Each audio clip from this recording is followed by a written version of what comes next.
everyone, welcome back to another episode. My name is Vanessa Canals and I am a maternity and beauty portrait photographer in South Florida. If you are a returning viewer, thank you so much for joining us again. And if you're new to the channel, please don't forget to click subscribe on your way out and check out the rest of the library that I've made for you. Today, I'm breaking down how I created this editorial portrait using two lights. My key light was a Profoto B1X with an optical snoot. Instead of using a standard gobo, I created my own by shaping it into a thin rectangular strip. This gave me a beautiful controlled beam of light that not only illuminated my subject, but also created this dramatic strip of light behind her. For my second light, I used another Profoto B1X with a large 69-inch Octa. Its only job was to soften those shadows without taking away from the drama created by the snoot.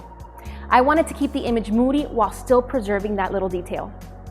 To finish the image, I added a sparkle filter to my lens. Since the dress and jewelry were already reflective, the filter created these gorgeous starbursts that gave the portrait an extra touch of glamour. This setup is proof that you don't need a lot of lights to create something that feels high-end. You just need each light to have a purpose. So with that said, let's get this party started. All right, so here I am just opening up all the slots for that optical snoot to make room for this gobo. This is a very thin rectangular gobo that I'm using for this particular look.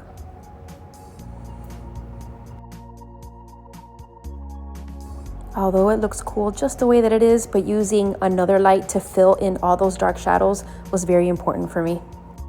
If I chose to not use a fill light for this particular instance, I would lose a lot of the dress and the beautiful features that it provided with all the sparkles, which you will see now in just a few moments.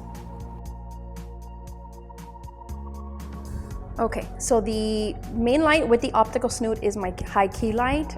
That is gonna be the main thing illuminating the subject. This one I do have at 80%.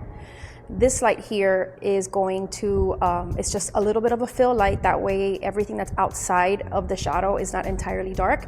This is optional, but I highly recommend it. This one will be between 40 to 50% power. And here is that beautiful disco ball looking dress I was mentioning earlier. If I did not use a fill light, I would lose sight of the dress. Remember, this little rectangular strip is not fully illuminating her entirely. It's only illuminating the top of her head and I would say up to like her upper thighs. And then it starts to get darker because the shape kind of fades away. So you need the fill light to be able to see everything else, to see the highlights in her hair, the other parts of the sparkle of the dress, the bottom part of the dress. That fill light really is crucial for this particular look.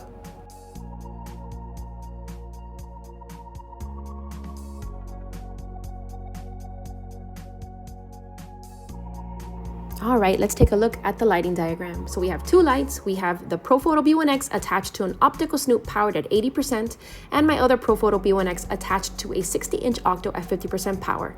Here are my camera settings, and here is what the image has turned out like.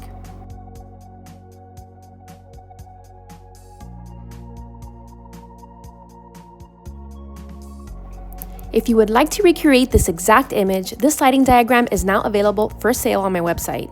It includes all the little details I couldn't fit into this video: the light placement, the power settings, the camera settings, the subject positioning, distances, and more.